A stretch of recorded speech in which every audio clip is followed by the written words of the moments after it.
All right, I got a really serious question today that I want to ask, and that is, when you started playing golf, what did you shoot? So when you started keeping score, how long ago was that, and what are you currently shooting now? Because that's an important question. Also, in 2023, how did you start the year, and what are you shooting now?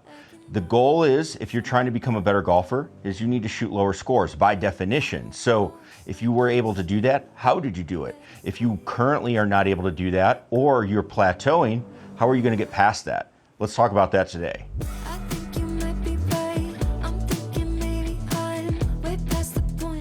What's going on, everybody? Scott Owen coming at you. In 2024, the goal is we want to be a better golfer. So again, by definition, the game of golf, somebody is better if they shoot lower scores. That is it.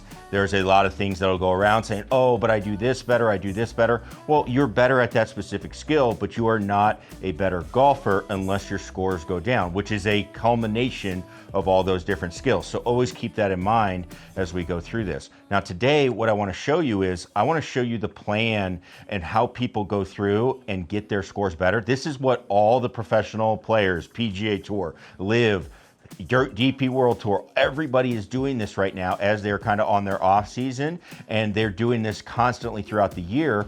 And this is what you need to be doing to get your game better. We all can do it. So it's not really going to be a secret. I think a lot of people think it's a secret, that there's some big mystery, some big thing that happens that makes you a better golfer. But in reality, what it comes down to, are you looking at things systematically? Are you looking at things in a way that are going to actually make sense? Or are you somebody that just goes off of your gut instincts, your feels?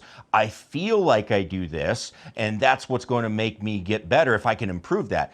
That's not usually the case, and once in a while it works because somebody guesses right, but you need to have a definitive, yes, this is what's going to make me get better, and if I can improve it, I can improve it by this much, I will actually get this many strokes. It's not actually that hard to be able to do that. How do we do it? Well, let's start off with a plan that I created. This is something I've been using for 10, 12 years. It's called the EPIC system. You actually saw me put it in play when I did the Chasing Scratch series a couple years back, when I was kind of getting, my handicap was going up. It was up to like a 3 or a 4, and I did not like that. I put this plan in place, and I got it back down to a 0 almost 2 months. That's all it took, by just putting this plan in place. So that plan is, I call it the EPIC plan. It's just something that, again, I needed something that's easy to remember for all my students to remember, but it stands for evaluation, planning, ignition, and then competition, or checkup is whatever you want to call it. If you're competing, we are going to be competing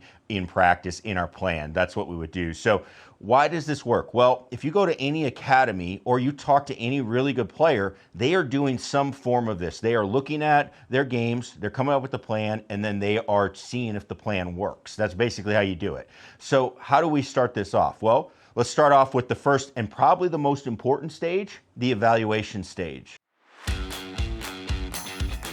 All right, so we get into the evaluation stage. The best way that we can actually track and evaluate our game is by doing it on course. If you can understand what you're doing when you are actually playing, that is going to always be the best. All right, so one thing I use, I switched to Arccos this year. That was something I did, which is just a stat tracker. It goes on your clubs. You probably see it when I play my rounds and stuff. That is a stat tracker that tracks your shots automatically. It's not perfect, but it definitely does a lot of the legwork. I have to go through the round at the end and just kind of clean it up, but it will get me there. And I do like the stats that it gives. It gives you a strokes gain statistic. Now that is really important because a lot of people will keep stats, but they keep stats like greens in regulation, fairways in regulations, how many putts they had. Those are stats that honestly, when people bring those to me, they don't really do anything. I kind of disregard them because they're not telling you anything. I could be hitting a lot of greens, but if I'm hitting a lot of greens from 50 yards or 60 yards, that's where my approaches are coming from, but I'm hitting them to 40 feet. That is not good approach play. I would then say, hey, we need to work on that, even though your green and reg number is high. Conversely, if you have a low green and reg number, but you're hitting from like 230, well, that's not that bad. You're not going to hit a lot of greens from 230, so you don't really know what you need to work on. I would approach these situations much differently, and we could have a bunch of examples throughout the whole game of how these stats are kind of outdated and don't really work. What I like is taking some sort of strokes gained approach. So that's why I like Arccos. I also like Spider Golf, which is my favorite, but you do have to write down every yardage, know where you hit it from, and you enter all that stuff in at the end. I use this with my college golf team when I coached it. We went from 220 in the rankings up to 70. It really does help get you understanding what you need to work on. Now, if you don't want to invest in any type of apps or stat tracking, one other thing you can do. I did this in a Barstool Trent video. I went through his round when he's trying to break 90. I showed you a scorecard that I give to players that they go through. You can actually just work on keeping some stats, but they are much, much different than what you are looking at. It's tracking where are your shots coming from, distances, how much you're able to travel the hole, stuff like that. That is what's going to help you understand where you need to practice. That system has worked awesome for me over the years, so I'd highly recommend that. I'll link the video and you'll see exactly how I do it in that video, so go check that out. And last thing is, if you're not able to get on course, which if you have a simulator, you can do it in the simulator, although, you know, maybe the putting is not going to be as good. I don't think the chipping is going to be as realistic as like an on-course chipping scenario because of lies, stuff like that, but you can do your tracking there as well. One thing I like to do though, we would do with our players is we would actually just use the skills apps. I have a bunch of different challenges that I set up. They are with my Flight Scope. I have them linked down below. You can go check them out. They're free. You can go check them out and see what they are, but I would use those. I'd also set them up in the test center on TrackMan, and then you could use those on Foresight. Wherever you can set up a skills app, you can actually check and see how you are doing in different areas. So we'd have everybody one day, they'd come in, this is every 6 weeks, they'd have evaluation day. Come on in, do all the tests. Which ones are you scoring the least in? Which one are you scoring the best in?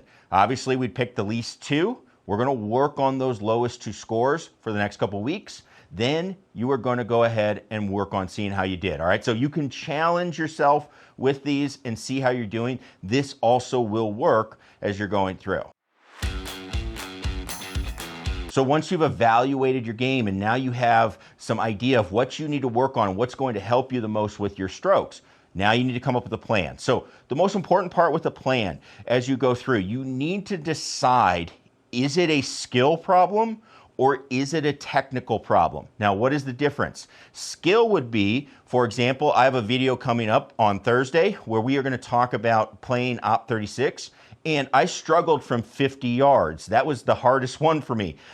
Really? Was it a technical issue? No, I was hitting the shots fine, but I had no judge of distance. So that's a skill issue. I need to go out and practice judging in my distance for those length of shots.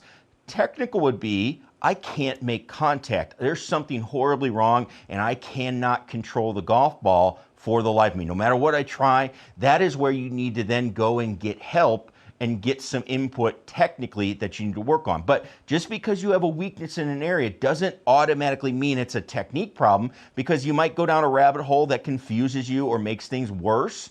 I need to make sure it's not just a skill problem where I just need to practice more. I need to dial in that yardage or that area and I will be just fine. That's the dream, but again, just keep in mind that there might be a technique problem that you need to address. Once we figure out that, hey, it's a technique, it's a skill, we're gonna come up with a plan. What types of drills can we do? What areas do we need to work on? We're gonna get into it, all right? So that's where we start saying we are going to ignite the plan, or ignition phase. So we are just starting. You can plan all you want, but at some point you're gonna have to start and just get going. You might not have it perfect yet, but just start and see what happens as you go. As long as you have some idea of what you're doing, you're gonna be better off than just waiting and never starting at all. While we're in ignition, a couple of things that I like to have people do. I like to have them write down things that are going on. If you're having success, what are some of those feels? If you're having struggles, why is that? What is going on? And again, the more specific and the less in your, hey, I just don't feel good about it. Why? What is going on? My contact is struggling. I don't feel like I'm hitting it in the center of the face. Those types of things are stuff that you can work on. But saying, man, it just doesn't feel right or it doesn't feel good, that's not going to be helpful. You need to come up with some things that are helping you or things that can be worked on. And then you need to work on, all right, what do I need to do, or what's the feeling in my swing that is making that work better? That is what we're going for. And then lastly, as we go through, we're going to compete. We're going to check up on it. So what I like to do, what I would typically do is have people jump back in the simulator. We'll play rounds. We'll track the stats. Wherever we got the stats from, we are going to evaluate and track it again. That's what we're going to do, okay? So essentially we're checking up, we're competing, we're gonna blend this into restarting over. So we're just gonna perform everything again. How have we done? Has things gotten better? Have they gotten worse? Do we need to make adjustments? Do we just need more time? Those are some of the answers that we're gonna do. So you just work into doing what you did in the evaluation stage to start. You now do it again, and let's see where we're at. If it's getting too easy, add it up and say, all right, I need to make this harder. Are there ways you can do that? Hey, I'm driving the ball so good now, but I want to make it even harder. How about if I hit it in the rough, it's a one-stroke penalty? That would be challenging for sure, right? So you can add these things in that'll make it more challenging as you go. But this is how we would start seeing, is the plan working? Do we need to adjust? So that is the secret. It's a secret, but it's not a secret, right? I think when people hear it, they're like, yeah, that makes sense. But if you ask the number of people that do something like this, it is so little that it's just crazy. And you start to understand why people play the game for years and their handicap just doesn't go down. In my experience, people that are doing this will see, especially if they're in the higher, upper teens, 20s, their handicap goes down at least 5 shots to 10 if they stick to the plan, okay? If they don't, it doesn't. It's really as simple as that. So trying to start with your plan, come up with your plan, that is the biggest thing. It's gonna save you time, it's gonna save you money, it's gonna save you frustration, all of those things that will help you get better that we want to avoid, right? So make sure that you are trying to get your plan together. If you want to comment it down below, you have questions, please do that. And I'm doing the same in my game. I've got my stats up. I'll be putting and all that, and we go. But I want to help you understand scoring, where scores come from. So we're going to do that in 2024, all right? So if you have any questions, comment it down below. And we will see you in the next video. We're hopping into Operation 36, a great program that will help you with scoring. Let's see how far I can get, all right? So we'll see you then. Peace.